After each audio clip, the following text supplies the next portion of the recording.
Poor people were dying in the streets of London, and the bread was to blame. Not starvation, not disease. The bread itself was lethal, and the people eating it had no idea they were being poisoned deliberately, systematically, for profit. It's 1858. A factory worker in Manchester buys a loaf of bread for his family. It's unnaturally white, whiter than any bread his grandfather ever saw. The baker told him, "White bread is pure, clean, superior."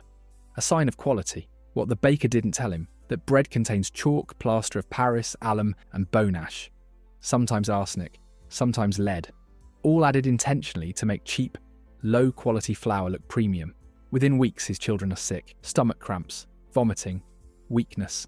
His wife develops mysterious pains.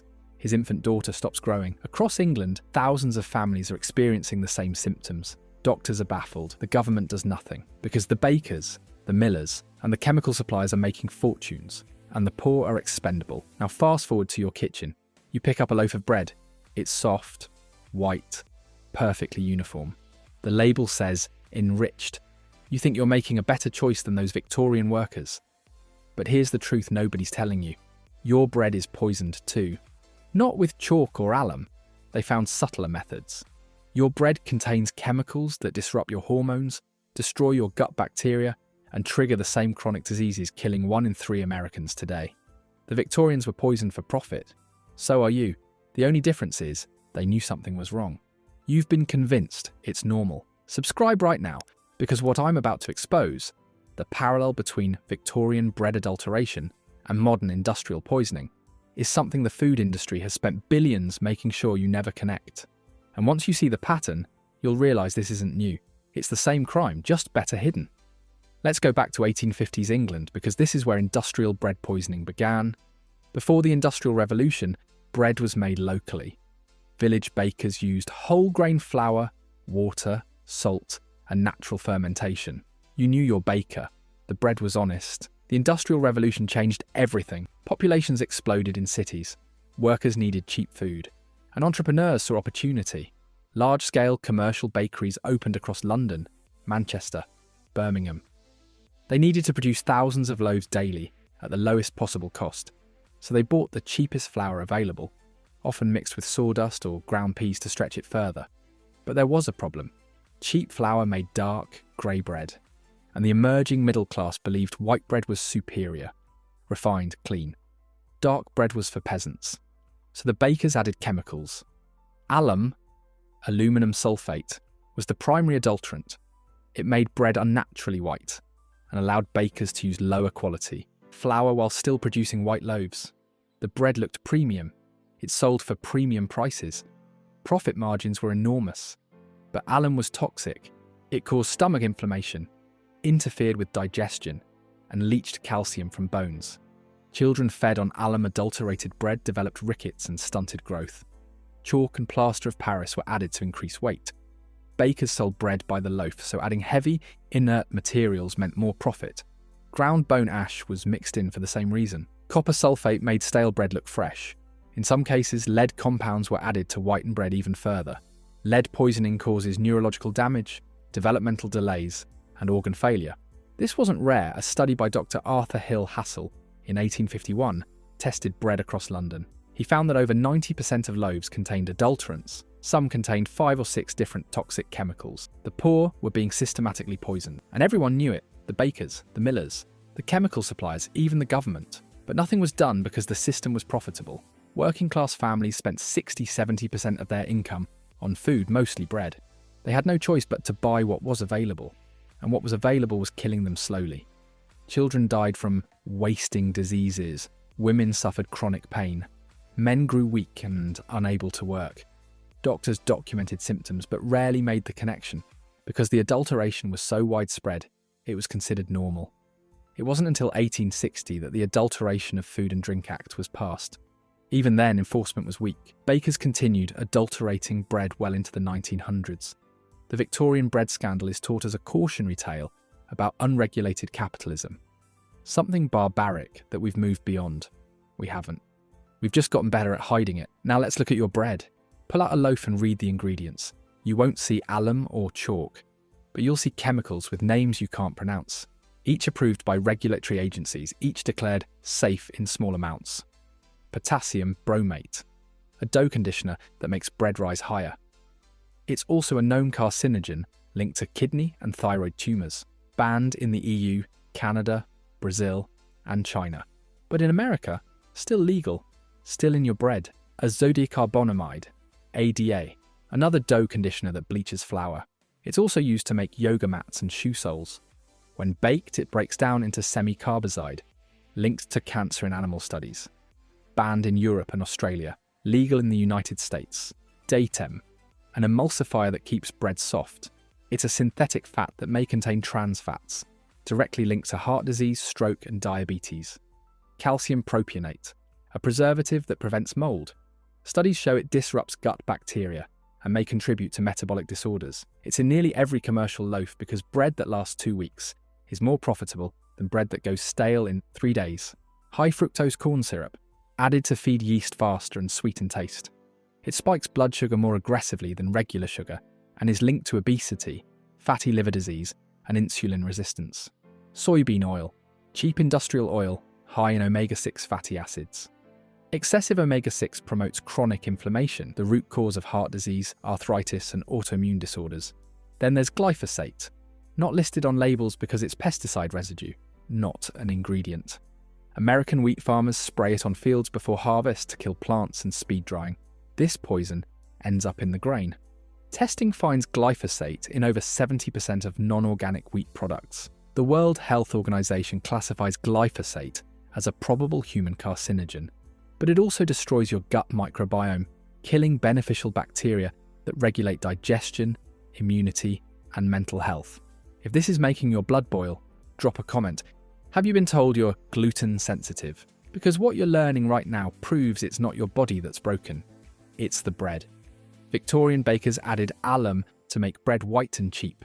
Modern manufacturers add potassium bromate and ADA for the same reasons. Appearance and cost savings. Victorian bakers added chalk to increase profit. Modern manufacturers add cellulose and dough conditioners to do the same. The chemicals have changed, the crime hasn't. And just like Victorian England, regulatory agencies know. The FDA has known for decades that potassium bromate is carcinogenic. They've asked manufacturers to voluntarily stop. But it's not banned, because the industry pushes back, because profit matters more than your health.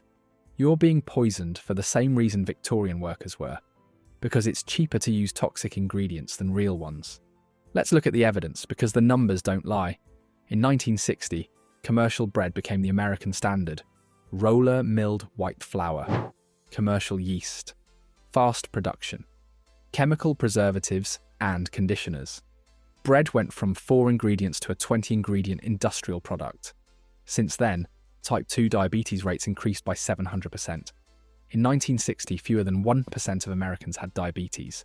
Today it's over 10%, with another 35% pre-diabetic. Obesity rates tripled. In 1960, 13% were obese. Today it's 42%. Celiac disease increased 400% since the 1950s. The timeline matches bread industrialization perfectly. Non-celiac gluten sensitivity, a condition that didn't exist before 1980, now affects 6% of the population. Millions experience bloating, brain fog, fatigue, and pain after eating bread. Autoimmune diseases like Crohn's, ulcerative colitis, and inflammatory bowel disease have exploded. The medical establishment blames sedentary lifestyles, overeating, genetics. But the timeline exposes the lie. These diseases began exponential rises precisely when industrial bread became standard. Not decades before, not years after. Exactly when we replaced real bread with chemical products. Victorian workers were poisoned with alum and chalk. You're being poisoned with bromate, ADA, glyphosate, and others. The mechanism is different. The result is the same. Chronic disease, metabolic dysfunction, shortened lifespans, and massive profits for corporations selling the poison. Before the Victorian nightmare, what was bread supposed to be? In the 1700s and earlier, bread was made from whole grain flour, water, salt, and natural fermentation. 4 ingredients, sometimes 3. Grain was milled locally in water-powered mills. Massive stones ground the entire kernel, bran, germ, endosperm, together. The flour was coarse, brown, nutrient-rich. It had a short shelf life, so people bought only what they needed. Bakers used sourdough starters, wild yeast and bacteria maintained over years, sometimes generations. These cultures fermented dough for 12 to 24 hours. During fermentation, bacteria broke down complex carbohydrates and gluten proteins. They neutralized phytic acid. They reduced lectins. By the time bread was baked, it was transformed, easier to digest, nutritionally dense, and safe. This bread kept people alive through brutal winters. It fueled laborers and armies, not because it was fortified with vitamins, but because it was real food the human body recognized and processed efficiently. Then came industrialization. Then came adulteration. Then came the Victorian poisoning crisis. And now, we're living through the modern version, just slower, just better disguised. Here's what should make you furious. In Victorian England, once the bread scandal became public, there was outrage. Journalists exposed it. Scientists testified. The government was forced to act. It took decades, but regulations were passed. Adulterants were banned. The poisoning slowed. Today, the poisoning's legal. Regulated, approved. The FDA allows potassium bromate, ADA, datem, and dozens of other chemicals because the food industry convinced regulators these substances are generally recognized as safe. GRAS. GRAS doesn't mean rigorously tested for long-term health effects. It means the industry submitted studies, often industry-funded, showing chemicals don't cause immediate death in short-term animal studies. Chronic effects, gut microbiome disruption, hormonal interference, cancer risk over decades. Those aren't studied, or if they are, results are dismissed as inconclusive. Meanwhile, European countries banned these chemicals, not because European regulators are smarter, but because European policy puts precaution over industry profit. In America, chemicals are allowed until proven catastrophically harmful, and by the time harm is undeniable, millions have been exposed for decades. Victorian bakers got away with it because the poor had no power. You're in the same position. You can't sue the FDA. You can't force manufacturers to change. You can barely afford the $12 real bread when industrial poison costs $2.99. System is designed to keep you sick and keep them profitable. Section 6. How to escape the poisoning. But here's what they don't want you to know. You have options. Option 1. Find real bakers using heritage grains and traditional methods. Look for stone-ground flour, natural fermentation, no chemical additives. Farmers markets, artisan bakeries, online sources. Yes, it costs $8 to $12 per loaf, but that's the real cost of real food. The $2.99 loaf is cheap because it's subsidized by your future medical bills. Option 2. Bake your own sourdough. Maintain a wild yeast starter. Use organic stone-ground flour. Ferment 12-24 hours. For thousands of years, ordinary people did this weekly. You're not too busy. You're untrained. Learn the skill. Reclaim your food. Option 3. Stop eating bread entirely. Replace it with properly prepared whole grains. Soaked oats, fermented rice, sprouted quinoa. The Victorians had no choice. You do. Smash that like button if this just changed everything you thought about bread. And subscribe. Next week I'm exposing what they did to your sugar. The parallels to the opium trade will blow your mind. The Victorian bread scandal is taught as history, a relic of unregulated capitalism, something we evolved beyond. But we didn't evolve. We just got better at hiding it. Victorian bakers poisoned bread with alum and chalk to increase profits. Modern manufacturers poison bread with bromate, ADA, and glyphosate for the same reason. Victorian workers died slowly from adulterated bread. You're dying slowly from industrial bread. The chemicals changed, the crime hasn't. And just like Victorian England, the people profiting tell you it's safe. They show studies, they cite regulations. They blame you for being sensitive or weak. Don't believe them. Your body knows poison. The bloating, fatigue, brain fog, crashes. Those aren't weakness, that's your body screaming that what you're eating isn't food. The Victorians eventually forced change through outrage and action. You can do the same. Stop buying the poison. Demand real bread. Support real bakers. Or bake it yourself. Every time you choose real food over industrial product, you take power back. You refuse to be poisoned for profit. The Victorian workers didn't know they were being poisoned until too late. You know now. The question is, what are you going to do about it?